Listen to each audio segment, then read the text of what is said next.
Alors aujourd'hui, petite vidéo pour petit clavier. Alors le Ozone Strike Battle, c'est un clavier de chez Ozone, donc évidemment. Alors Ozone, c'est une marque espagnole, évidemment, qui fait fabriquer en Chine, qui nous propose un petit clavier gaming, vraiment petit format. Mais vous voyez tout de suite que c'est quand même qualitatif. C'est équipé de Switch MX Brown. Donc l'emballage est plutôt sympa. Tout est bien spécifié dans toutes les langues. Et on va découvrir l'intérieur. Alors tout de suite, ce qui saute aux yeux, c'est vraiment le design minimaliste. On a l'impression qu'il y a juste la matière nécessaire pour tenir les touches. Le clavier est extrêmement léger, extrêmement compact. Regardez. Donc il n'y a vraiment rien sur les bords, rien dessus, rien dessous. Il y a juste les touches qui tiennent. Donc quand on le compare au G410, qui est un petit peu la référence dans les claviers micro, on voit tout de suite la différence de taille.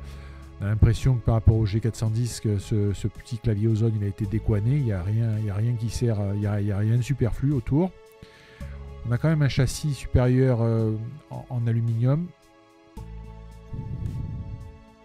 Mais bon, évidemment, la comparaison... voilà, donc...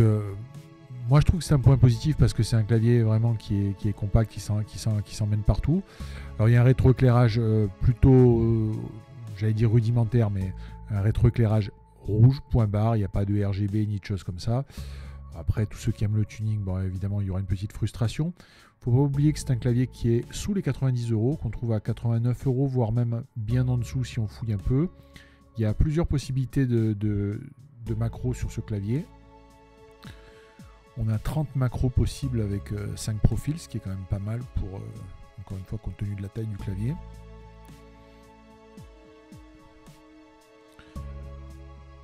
Donc tout y est, hein, à part le pavé numérique évidemment. Donc pas de port USB supplémentaire, pas de prise casque. Ça, évidemment, c'est dans les points négatifs, mais encore une fois, c'est vraiment un clavier tout petit. On voit la partie supérieure qui tient les touches qui est en aluminium, le reste, le corps est en plastique. Alors il y a une chose qui m'a inquiété un petit peu, c'est la qualité des touches que je trouve très très légère. Donc je l'ai quand même utilisé assez intensément pendant un moment, pas de problème, mais c'est vrai que les touches font très légères. Alors encore une fois, ça vient aussi du fait qu'on est vraiment sur un clavier extrêmement dépouillé, vraiment fluide. Les touches sont vraiment, voilà, elles tiennent juste par le micro switch. Et bon, c'est peut-être ce qui donne à cette sensation. Malgré tout, il est très costaud, regardez, très rigide.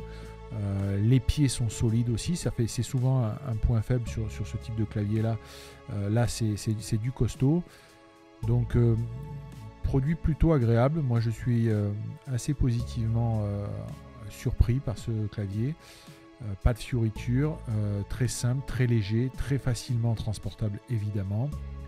Bon, on l'a dit, pas de prise casque, etc. On a un câble tressé d'1,50 m, donc vraiment tout ce qu'il faut pour avoir un produit discret et facilement transportable. Donc un bon point et une marque à retenir.